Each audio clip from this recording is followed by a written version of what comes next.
విజయవంతం చేసిన మీ అందరికీ ప్రత్యేక విప్లవాన్ని తెలియజేస్తున్నాం. అయితే ముఖ్యంగా మన దేవరపల్లి వెంకటేశ్వర విజయకళా సంవత్సరం కూడా వీళ్ళతో పాటు జరుపుకోవడం చాలా బాధాకరమైన విషయం. తట్టుకోలేకపోతున్నాం. జూలై 12 ఆగినాడు దేవరపల్లి వెంకటేశ్వరరావు చనిపోయిన రోజే విజయసాగర్ పేరుపై కూడా మీకు చెప్తాము. ఇప్పుడు రామదాస్ చెప్పినట్టుగా ఆయన తిరిగి ప్రాంతాలు అధికారులు జిల్లాలో ఈరోజు విజయసాగర్ మాలో ఉన్నాడు. ఇప్పుడు మన రామారావు గారు మాట్లాడి ఇప్పుడు ఈ టైంలో తరుగు నాయకుడి దేవరపల్లి వెంకటేశ్వరరావు ఉంటే బాగుంటుంది. తరుగు నాయకుడి దేవరపల్లి వెంకటేశ్వరరావు తరుగు నాయకుడి విజయసాగర్ మాలో ఉన్నాడు. మమ్మల్ని నడిపిస్తున్నారు. వాళ్ళ ఆశయాలు ముందు తీసుకోవడానికి మేము ఉన్నాం. వాళ్ళు మాలో ఉన్నారు.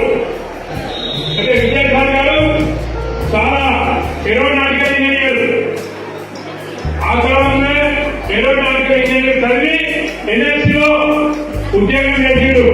కృష్ణా జిల్లా అనేది వాళ్ళ కుటుంబం విశాఖలో కేంద్రంగా ఉండే ఎస్సీ సుబ్బారాయుడు గారు ఎడిటారు. ఆ కుటుంబం విశాఖలో కేంద్రంగా ఉన్న ప్రభావానికి ప్రభావితమై ఇంజనీరింగ్ చదువుతూనే ఉద్యోగం సంపాదించిన శైలిగా ఆయన ప్రభావితమైన ఉద్యోగం చేస్తూ ఎన్ఎస్సీలో సమ్మె చేసినట్టే ఎన్ఎస్సీలో సమ్మె చేశాడు. 55 రోజులు సమ్మె చేసిండు.